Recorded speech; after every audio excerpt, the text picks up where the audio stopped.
I can't believe the price of the bike we're looking at today. It's just mind-blasting what you get for this really affordable price point. Wait until you hear the specs and the price on this thing. First off, it's a 52-volt bike, and that means higher top speeds. On the website here, they claim that this bike goes up to 35 miles an hour. The motor, well, it's a 1,000-watt brushless hub motor. Oh, and there's 2 of them. That's right, it's all-wheel drive. The battery, also 52 volt, has 23 amp hours of capacity, and you guessed it, there's also 2 of those. It's got hydraulic brakes, a full suspension moped-style frame. It's available in 2 different colors. It can get well over 150 miles of range if you're pedaling it, but more like 60 to 80 if you use the throttle all the time like I do. With those 2 motors, it can generate a mind-numbing 160 Newton meters of torque. It rolls on 4-inch wide fat tires that'll take you pretty much anywhere. It's got lights, it's got turn signals. It seems to have everything you need.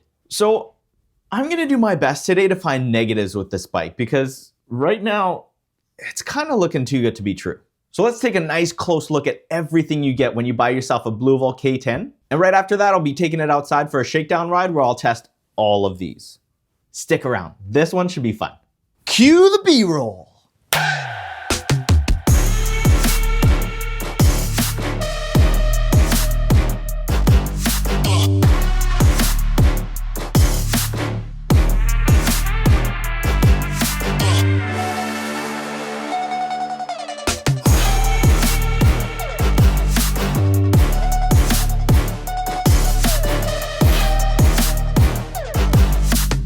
Now get this, the bike retails for $15.99, and as of filming this video, it's on sale for $13.49. Looking at everything you get here, that would be impressive on its own, but I told you this bike was mind-blasting, right? That's because right now, if you use my discount code, you can also save an additional 20% on top of that sale price. So this 52-volt dual motor, dual battery moped-style e-bike comes down to $1,079 with free shipping anywhere to the lower 48s. And good news for all you Canadians out there, they do deliver to Canada and it's only 175 bucks. But whatever you do, don't scan this QR code with your phone's camera or use the link in the description to go and buy one just yet. Let's review this thing first. Good morning. It is a beautiful and cold morning today. And we're out first ride on the Bluvall K10. Now guys, as always, I'm gonna keep this review very, very honest with you guys. I don't care if you buy this bike or not. I care if this is the right bike for you or not. So I'm gonna do my best today to show you guys tests that you can see, and I'm gonna try to keep my opinion out of it. Of course, there's gonna be a couple of things that I'm gonna need to touch on, you know, things that I'm experiencing and things that I'm feeling about the bike. But overall, I'm gonna try my best to show you about the bike and not tell you about the bike through all these tests. Okay, let's take a look at this thing. So the website says that this K10 is 92 pounds. That makes sense. 2 batteries, 2 motors, a big steel frame, 92 pounds, pretty accurate. Let's see what it's like to sit on. So for reference, I'm 5'9", and I can just reach the ground with about half of my foot. I'm almost flat-footed. It's got some nice high riser bars. You can bring them back or forward depending on how long your arms are. Seat feels pretty good. I think this will be a pretty comfortable ride. And also the max capacity on this bike is 330 pounds. Why don't we start by seeing how fast it goes downhill. Let's go.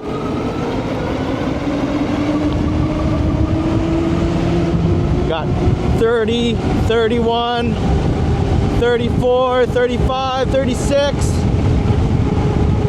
37, 38, 39, woo-hoo-hoo-hoo. 39 miles an hour downhill. So the motor's not really restricting us all that much, which is nice to see. So the bike comes with a nice big motorcycle style LED headlight, as well as turn signals. Let's turn them on, see what they look like. Okay, so the bike is on now, so it doesn't look like it's got any daytime running lights. But if we turn the lights on, there we go. You get a nice big halo around the outside of the light and a big projector style headlight right in the middle. It's also got turn signals, sequential turn signals, nice. And here's the left. Let's take a look at the back. Okay, here's the back of the bike. So during the day or when the lights are off, nothing back here. Turn the lights on. Brake application gets brighter. And turn signals, left and right. Nice. Okay, now let's take a look at the headlight on the wall. So this is it off and on. It's got a nice, sharp, projector style headlight. It's nice and bright, and it's also quite wide, so it's going to be able to light up a substantial amount of road ahead of you. So here's what the controls look like for the lights here. You get your on-off switch, on and off, your turn signals down here, left and right, and you get a horn button down here. Woo, nice and loud. I'm not sure what this red button here does, but I'm pretty sure we're going to figure that out when we take it outside to ride. And right next to our random red button, we've got the bike's motor controls. Here's the power button and a plus and minus to go up and down your pedal assist modes. It's as simple as it gets. Just before you push the power button, there's one thing that we need to do to turn the bike on. Check it out. The bike's got a key ignition. Without this, the bike does not get any power from the batteries. Okay, let's take a look at our screen here. Oh. There we go. Let's hold the power button. We'll turn it on. Nice, bright color LCD display. We get our speed here, our pedal assist modes. In case something goes wrong, the bike's going to display the error code right here so we can figure exactly what went wrong. We've got our battery meter here. There's no percentage or anything like that, just a bunch of colored bars. And then pushing the power button, I'm assuming here we can cycle through the odometer, the trip, the voltage, the current currently going through the motors, and back to our odometer. So going through the pedal assist modes here, we've got 0 and all the way to 5. Let's see what kind of speed we can get out of the motor without anybody on the bike.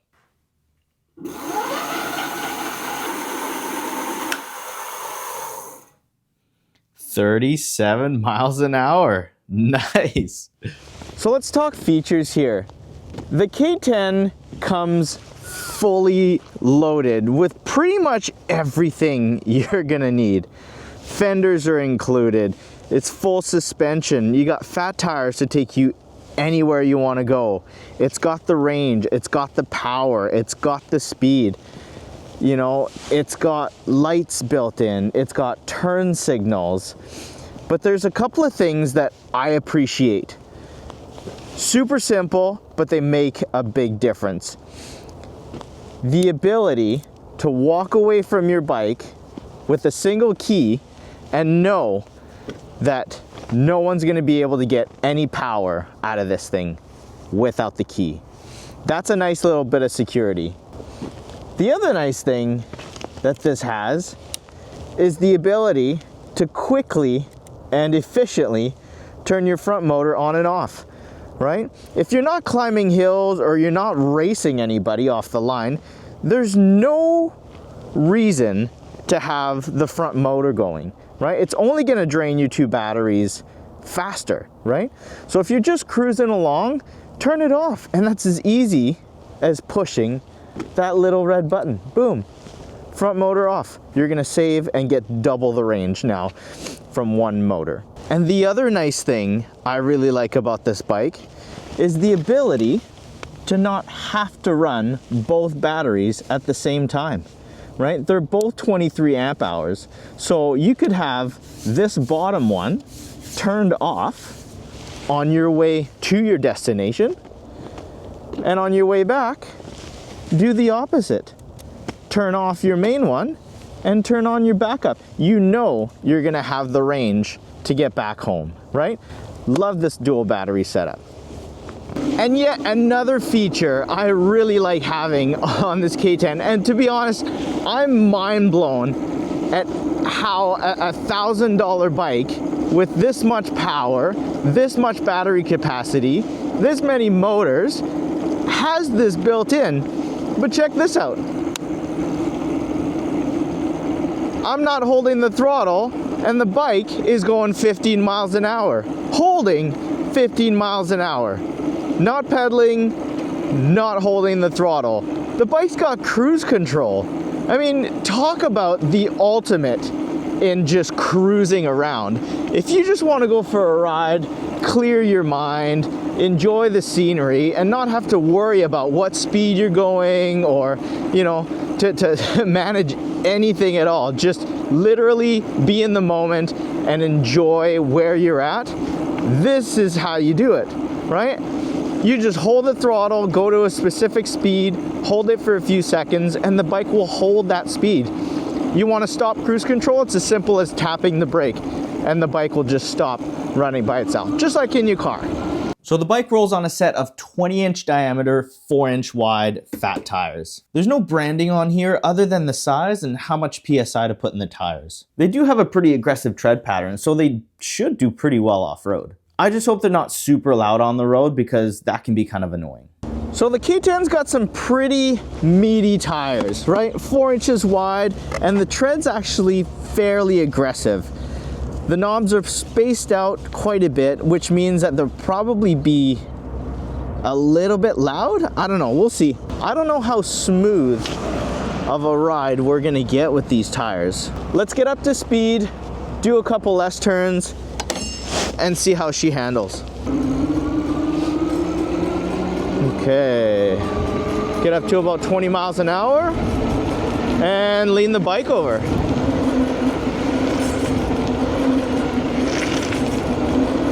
Lots of grip. They're not street tires, but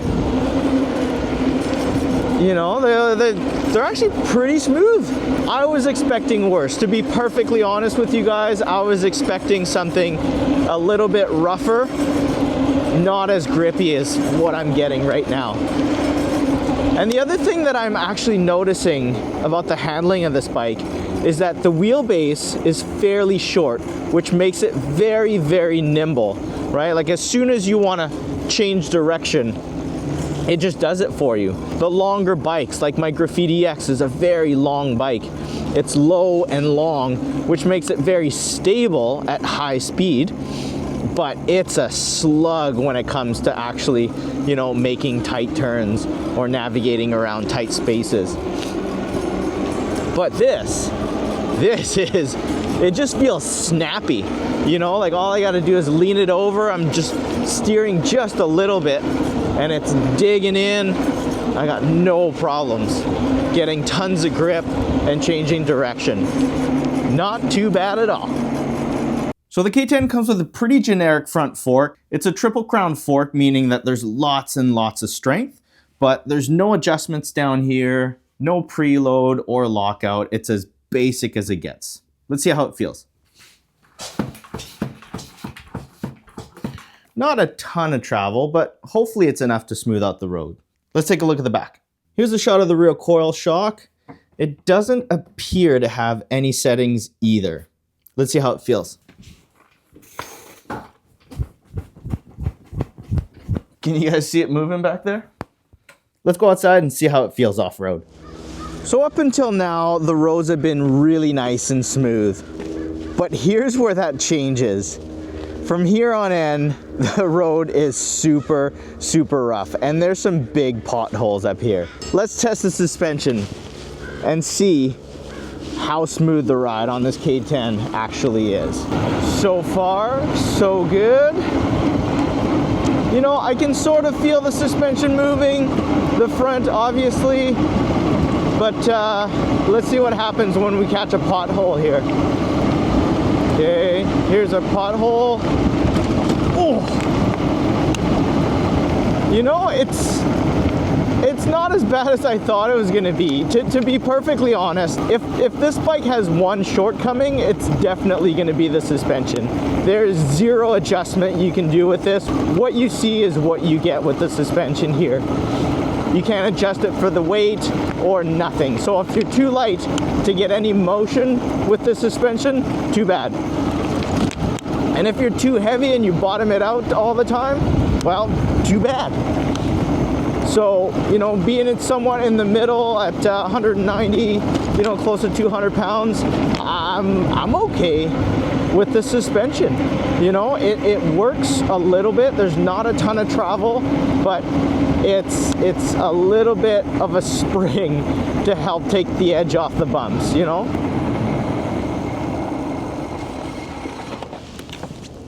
Well, it doesn't look like we're going to the beach today.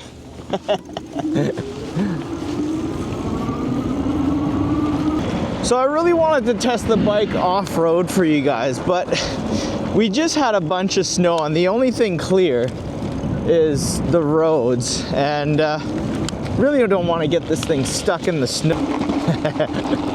But we're doing it. All in the name of science. Whoa. So I'm gonna echo what I said before. The one shortcoming of this bike is the suspension. It doesn't have a lot of it. It's there. It does a little bit to take the edge off, but as soon as the trails get rough or the roads get rough, you're gonna feel every bump. And there's really nothing you can do to adjust it, right? But, you know, spend a couple more $100, you get something with more travel, you get something that's adjustable. You can even, you know, get this bike and put custom suspension on it, right? You can upgrade it. That's probably what I would do, because you would get such better quality suspension. Even buying like D&M air fork and a D&M air shock from Amazon, you would get such better suspension than 90% of the bikes in even the $1,500 range. So I was in single motor mode. Let's go to dual motor mode on the snow, see what that's like. 3, 2, 1, go. Oh! Oh man. Once you get going, it's fine, but man, finding the traction with this much power up front is insane. This bike has a lot of power though, man. Like it does not get bogged down for anything. With the drivetrain on the K10, you get the ever so popular 7-speed Shimano tourney derailleur. Nice to see that it's protected with the cage here, so nothing can actually hurt it. With that 7-speed derailleur, you get a 7-speed Shimano freewheel. And here's a shot of the Shimano 7-speed shifter. Pretty basic. We've seen this shifter on hundreds of different bikes. Super simple, but it works. A decent sized chain ring, some generic cranks, and pedals. So let's go back outside and see what it's like to pedal. So moped-style bikes have never been the best to pedal, right? That's not what you buy a bike like this for. I mean, it has pedals. You're gonna be able to show people that you're on a bicycle, right? But these are built like little motorcycles, right? The seat's not adjustable. It is what it is. So let's see what the K10's like to pedal. I'm gonna start like I usually do in pedal assist 0. Let's go to the granny gear and let's just see what this thing's like to pedal without any power. If I was to lose all power, catastrophic failure, I gotta limp my way home, it's not going to be fun. You know, this bike's almost 100 pounds, 92 pounds, so pedaling something like this with dual motors, dual batteries, on your own power, it's just gonna be no fun. The other thing I'm noticing is that the seat is fairly square. If my legs don't really move all that much, the seat's super comfortable. It's got a lip in the back to kind of catch my bum, but pedaling it, the edges of the seat kind of rub between my thighs a little bit. So it's not the most comfortable to pedal. So let's go to pedal assist 1. And I'm getting about 7 miles an hour. Pedal assist 2. A little bit more, about 10 miles an hour. Pedal assist 3. I'm gonna drop some gears. About 15 miles an hour, pedal assist.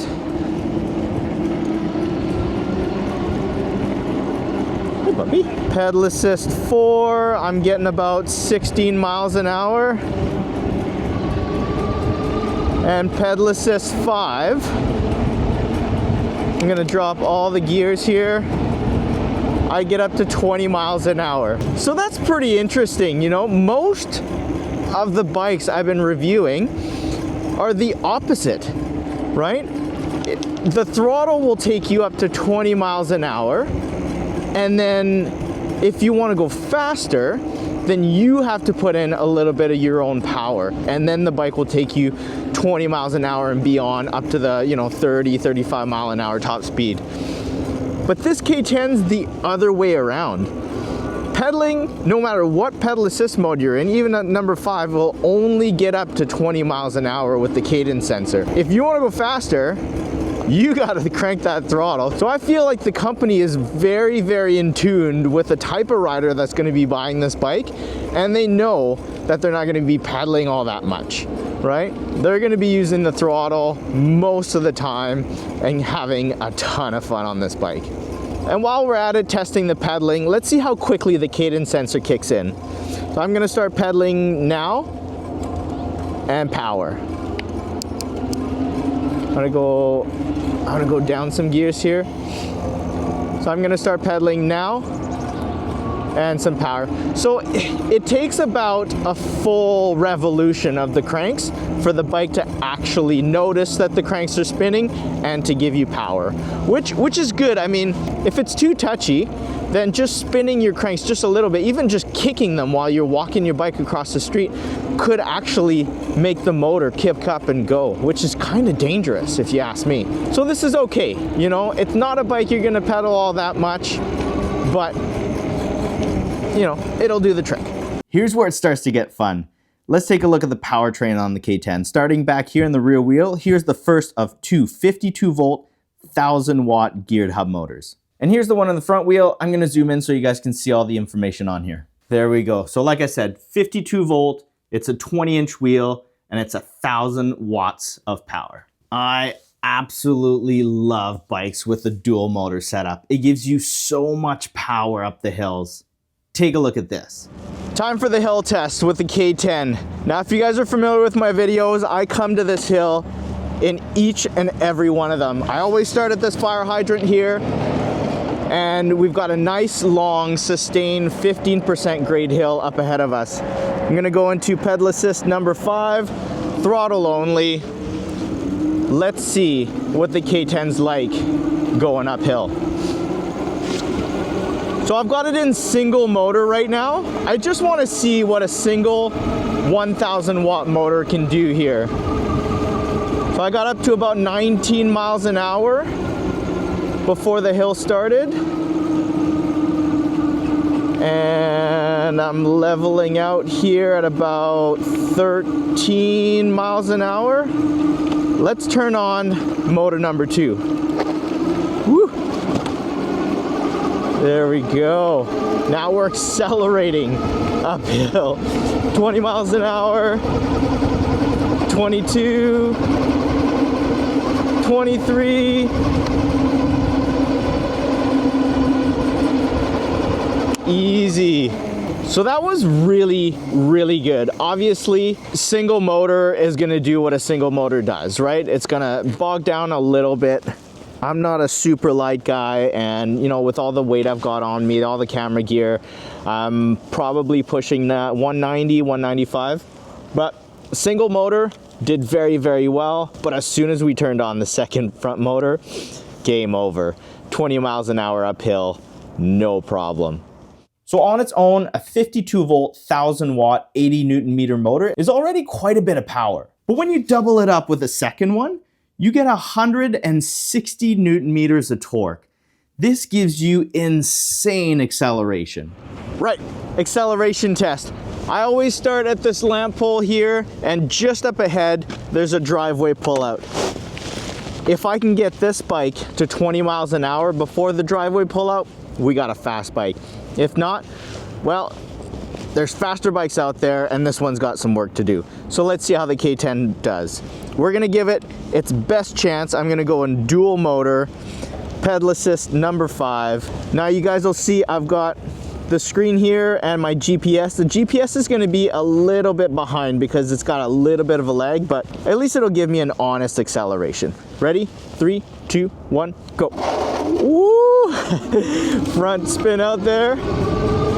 15, 17, 19, 20. Oh. If you guys want a bike that can accelerate fast, this one does that really, really well. The difference between single and dual motor is just night and day. Plus that little front wheel spin out is always a ton of fun. Okay, the whole powertrain's coming together now. We've got 2,000 watt motors with 80 Newton meters each. That's 160 Newton meters of torque. Tons of power to climb hills, no matter what you weigh or how steep the hill is. It's also given us a bunch of power right off the line for acceleration. So if you like getting up to speed quickly, this is what you want. A bike's top speed is regulated by the amount of power going to it, the amount of amps, and that's regulated by the controller right underneath the seat. This one here on the K10's 25 amps. So let's go back outside and see if it's enough to take us up to 35 miles an hour. Time to find out what we all want to know. How fast does the Bluvall K10 actually go? They say 35 miles on the website. I don't know. Dual motor, 1,000 watts, 25 amp controller. I just don't know if a 25 amp controller is going to be enough to get the RPMs, to get these two 1,000 watt motors up to that speed. But we'll find out. Just so you guys know, I come to this private island for all of my test drives. These class 4 bikes edge on the gray scale of legal, illegal, right? It really depends on how you ride it. If you're gonna ride like an idiot, 35 miles an hour around other people, other cars, you're probably gonna get caught and you're probably gonna get a ticket. Maybe your bike impounded, who knows? But on a place like this, where there's maybe 4 or 5 homes, there's never any cars, there's no people around, the roads are flat, there's no cops, this is the perfect place to come and test drive a bike like this. So let's push the button, dual motor. I've got the bike set up in pedal assist number 5. I'm gonna go throttle only, see what kind of top speed we can get. You guys ready? 3, 2, 1, go. Yew! Little front wheel spin. So I've got the GPS here, a 19, 21, 22, 25, 28, 29, 30 miles an hour. Let's go, buddy. 31, 32.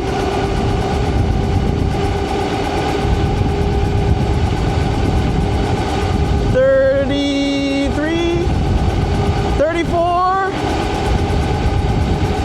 The display here shows 36.4 and my GPS shows 34. Woo-hoo-hoo!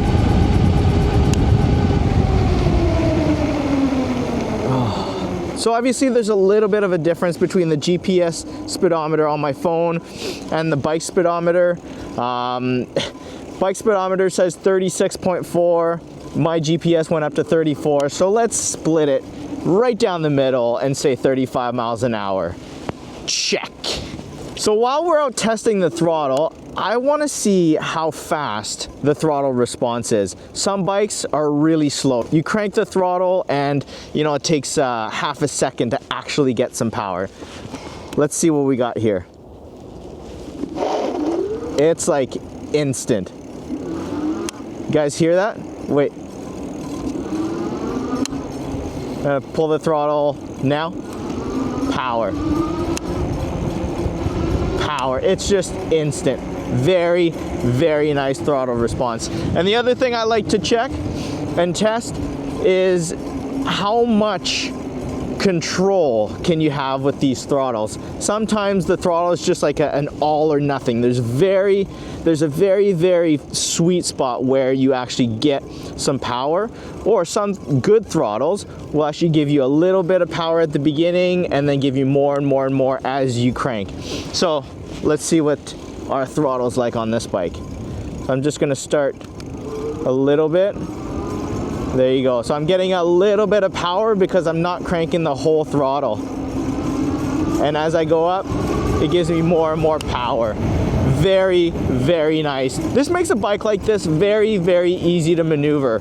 2,000 watts and 160 Newton meters of torque is a lot of power. And having total control over that is really, really important, in my opinion. And the last throttle test that I want to do is if we get full power in all the pedal assist modes. So let's go down to pedal assist number 0. I got no power. So let's go to 1. Woo! So I've got 15. Oh, look at that. It locks me out at 20 miles an hour in pedal assist 1. Pedal assist 2. 25. Pedal assist 3. 28. Pedal assist 4. 31 miles an hour. And you guys know already, pedal assist 5 can go up to 34, 35 miles an hour. So really, really nice throttle response here with the K10. I like how you get total control with the throttle itself, with the physical throttle itself, and I like how you can actually get control with the different pedal assist modes that you're in. You can get different speed limits while using the throttle. Love that. So a big heavy bike like this needs good brakes. I'm super pleased to see these RSX brakes. I've had them on a few bikes before and they work awesome. The other thing that's nice to see on this K10 is that you get 180 mil rotors. These have a bigger diameter, meaning that this little caliper will have more to grab onto. And this whole setup is the same in the front and the back. So let's go back outside and see how fast the K10 can actually come to a stop. So if you guys have seen my videos before, here's where I do my brake test. There's the post I want to stop at. And I've got about a 20-foot distance all the way to the first post. This is where I'm going to take the K10 going about 28 miles an hour and slam on the brakes. Hopefully, these RSX hydraulic brakes can help me come to a stop before that first marker there. I've got 2 piston calipers front and back biting onto 180 mil rotors front and back. I've had these RSX brakes on a few bikes before and they performed very, very well. And these rotors are a little bit bigger than the norm, so I've got high hopes for this bike. The other thing that's working in our favor today is that the road is dry. You know, it's cold. I think it's -2, -3 degrees Celsius today. It's cold, but you know, it's dry, so it should give us quite a bit of traction on the road. Hopefully the rubber isn't too stiff and it'll just slide over top of the road. We'll see, we'll find out. So I'm gonna put in dual motor here, get up to about 28, 30 miles an hour. 28 miles an hour is kind of what most high-speed bikes will go, right? Woo! So let's try and keep it fair. Let's do 28 miles an hour at least and slam on the brakes at the first marker. I've got 28 here, 25, 28. Oh yeah. Well, right on the marker. These tires actually surprised me, man. Like, I thought they were just gonna skip over the pavement, but they actually grabbed quite a bit. And it's very cold, so the rubber must be kind of stiff. But you know what? It's soft enough to actually give us some grip and to come to a stop. So as far as I'm concerned, everything that's happening here as far as braking goes gets a check mark from me. So having a big, powerful bike like this one with dual motors is a ton of fun. But if you don't have the right battery setup, that fun can be short-lived. That's why I'm super stoked to see that Bluvall went with a dual battery setup. Let me show you these up close. The first one up here that's kind of shaped like a gas tank is a 52 volt, 23 amp hour battery. That's 1196 watt hours. It's got a little power switch here to turn it on, and here's the port where you can charge it. And it's a similar story for the battery down here in the frame. 52 volt, 23 amp hour battery. That gives us 1196 watt hours. Right, range report. I just hit 22 miles on the bike speedometer here, and I am only down 1 battery bar out of 6. So, you know, I've been going throttle only the whole time pretty much. And, you know, so to say this bike has about an 80-mile range out of the throttle is probably pretty accurate, right? It might have a little less if you're in dual motor the whole time. It might have a little bit more if you know, notch down the pedal assist modes and keep the speed to a dull roar. But anywhere in between here is going to be fairly accurate. And do I think that you can get 150 to 160 miles with pedal assist? Probably not. Well, at least it wouldn't be fun. I mean, you can pedal this bike in pedal assist 0 and get unlimited miles, but like I showed you before, it's no fun. This bike, woo! This bike is only fun in dual motor, pedal assist 5, and throttle only.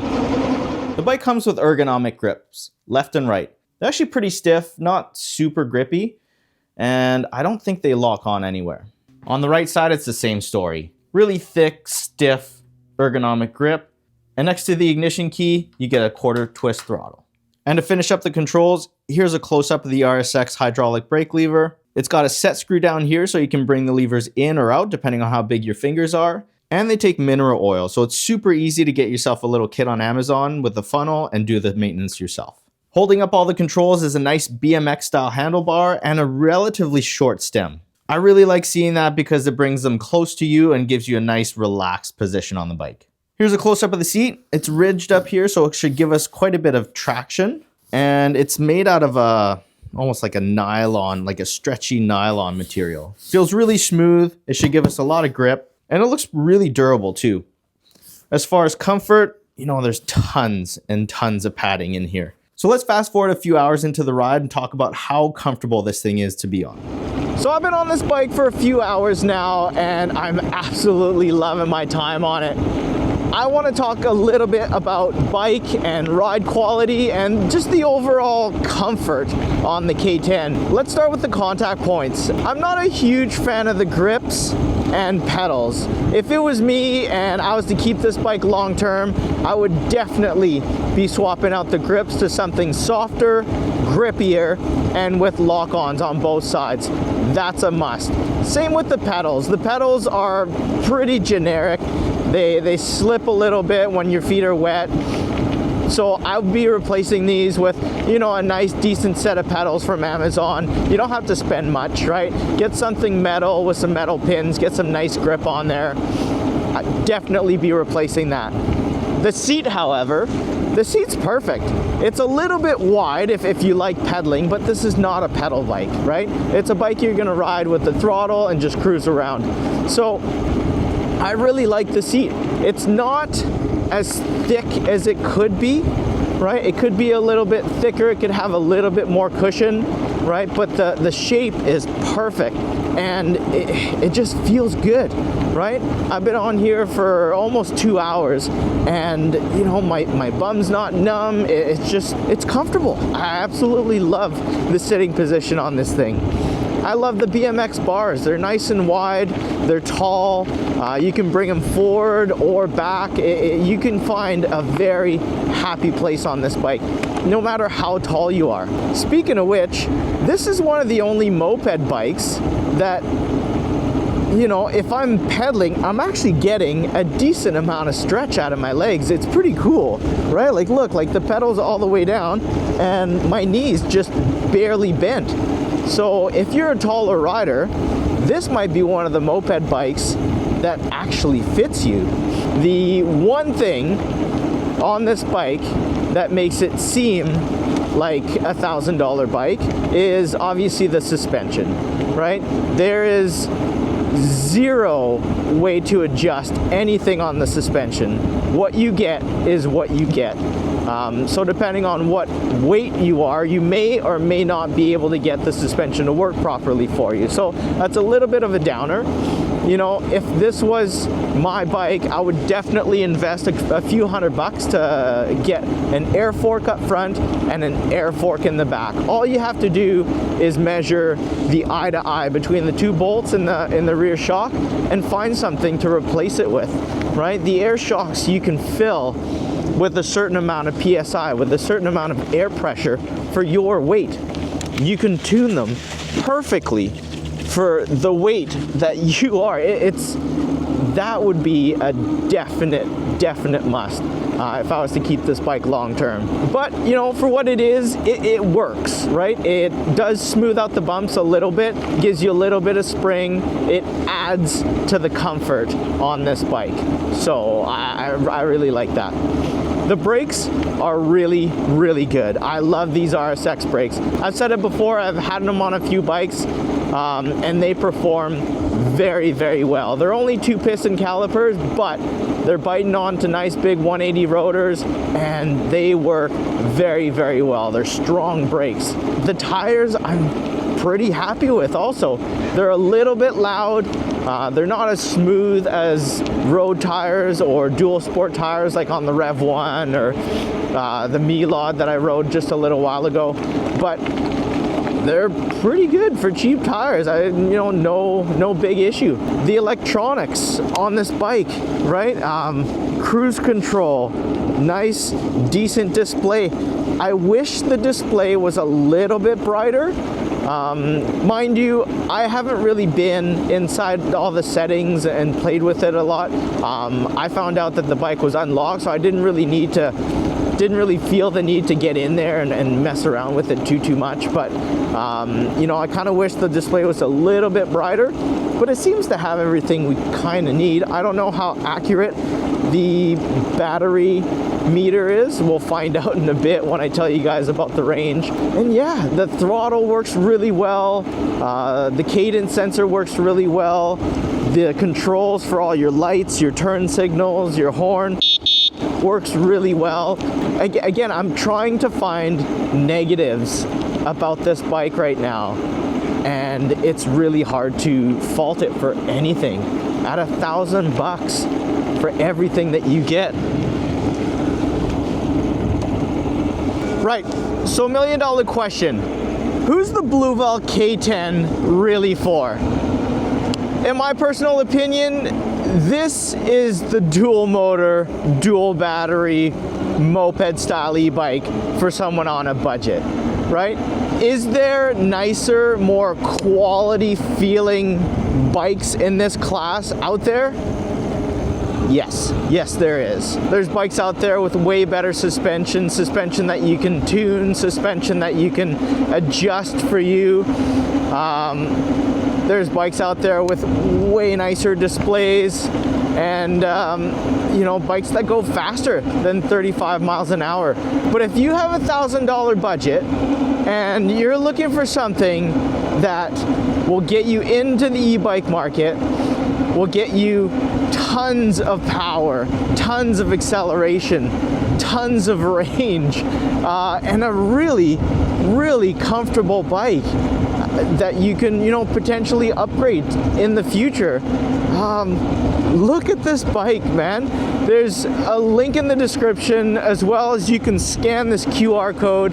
It'll get you right to their website, guaranteeing you the best sale price on it, and use my discount code. It'll save you another 20% on top of the sale price. Insane. I want to thank the guys from Bluvall for sending the K10 over. I had a ton of fun freezing my buns off and reviewing this bike for you guys. But you know what? It was worth it. And if this is not the perfect bike for you, that's okay. Maybe the bike in this video will be more of what you're looking for. I'll see you over there. Dual motor, here we go.